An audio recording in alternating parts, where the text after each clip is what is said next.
Genshin Impact, a game I've played since 2023, and I'm kind of stuck with.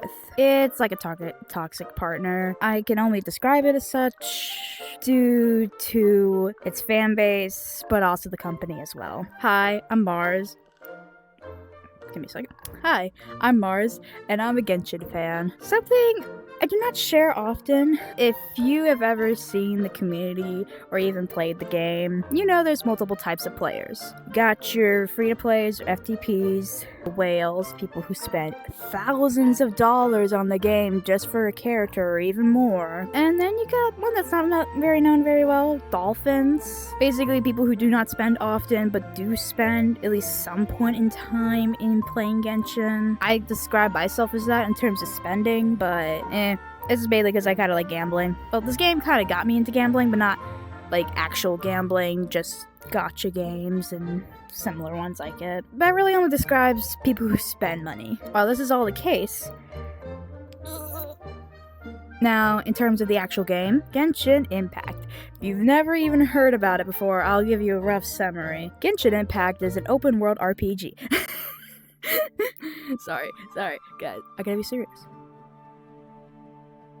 Genshin Impact is an open-world RPG where you get to explore the world of Teyvat. The world has many regions, kind of like Earth, you know. They're all ruled by 7 gods, or archons, is really what they're called in the game. They all represent an element in nature. We got Electro, Dendro, Hydro, Cryo, Pyro, Geo, and Anemo. All represent pretty much any thing of nature. These elements, you get to play with them with the characters. While Genshin's technically a free-to-play game, it of course has microtransactions because it's a gacha. I think a lot of people know what a gacha game is nowadays. Of course, I don't love Genshin for the gambling.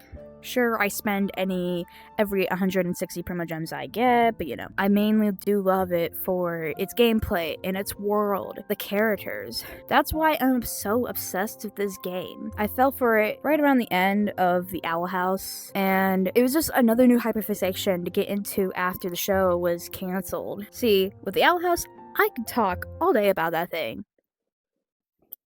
Can I get my legs back, please? Oh, or not. Okay.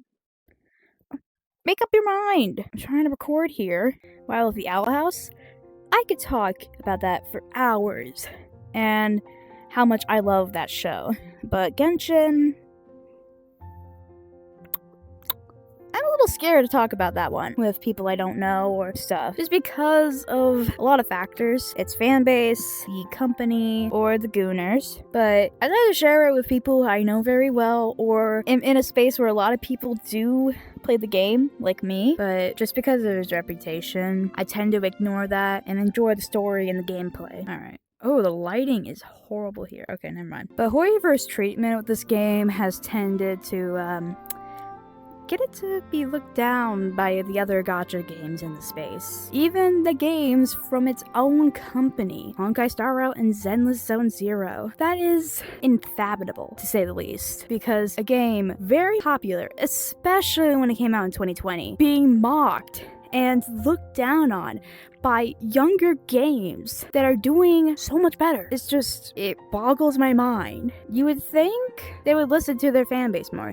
They're the ones giving them money. I suppose I'll explain why the Venti issue for it is known by this guy right here. Now this is Venti, the god of Anemo. And if I didn't tell you, you'd probably think he was a girl. I can assure you enough, that's a man.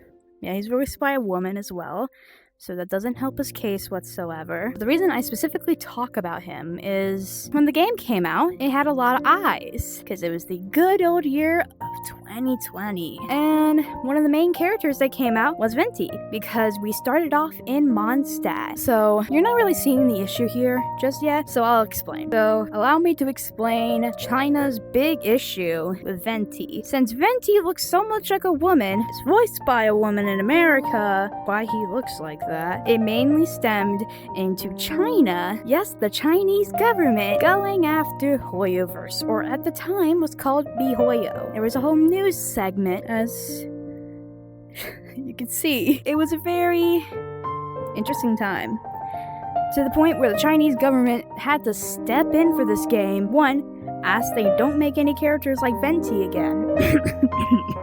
And also, clean up any risque looking outfits on characters. So they gave out free skins, including characters like Jean, Amber, Mona, Rosalina, just because the Chinese government didn't like how woke the game was. But you know, they would never ever make a man look like a woman or make them look very suggestive.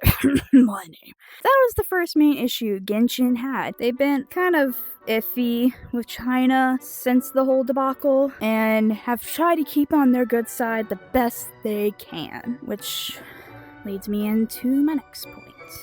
Now, of course, I'm not going to go into every drama Genshin has gone through. Now, of course, there was the one back for its first year. I think about all of us kind of know about that one. I digress. Like I said, you know anything about Genshin? There's always drama. I'm just gonna combine at least one or two more in this video so it doesn't get overwhelming.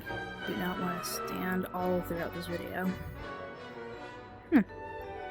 This guy's here. Wasn't expecting to find anybody like him. Feels dead in Sumeru today. So dead, Catherine's not even here.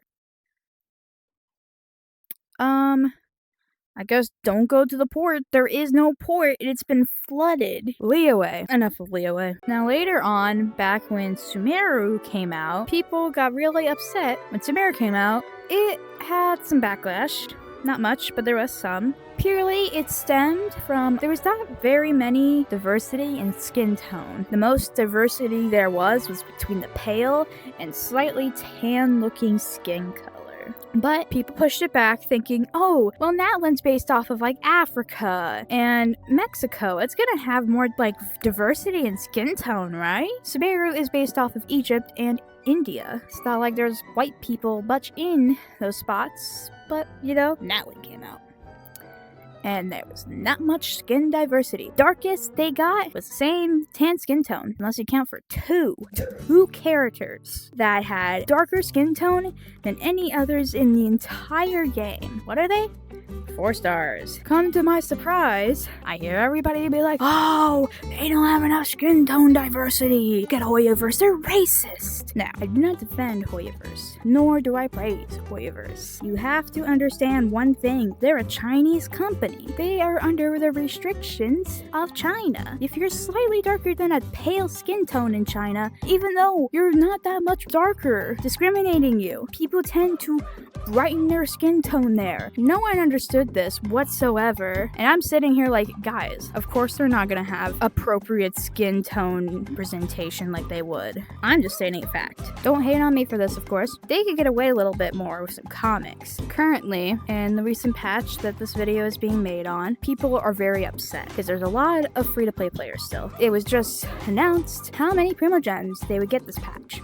60. They're only getting 60 polls. There should be more rewards. But because of Millie Astral, other than giving more rewards to their player base, either you spend money or you're in the ditch and you're just gonna have to hope you save enough for the next rerun, which will be like, what, 6 months? I understand people's hate and trying to make a difference for Genshin. Very much an issue that Hoyoverse does need to fix. Otherwise, people are going to leave their game. Now, they may keep people like me who love the story and the gameplay, but we won't be able to catch up with the new meta. I'm not going to spend much. I never really spend much on their weapon. I never really try to go for their signature because most of the time it's a waste of money. I still love this game, despite all its issues. For somebody who loves a good story, good lore, good characters, especially good character designs, I will still stick with Genshin. Never praise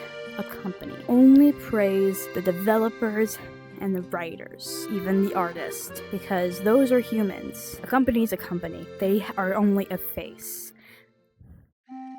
Hey, thanks for watching my video. This is not my first video. I like YouTube videos before. This is kind of my first in terms of really getting serious, and I really hope to continue that. If you have any criticism towards my opinions, or do let me know. I am more than happy to listen to criticism. If you do enjoy the video, please subscribe. I would love to continue doing more YouTube videos.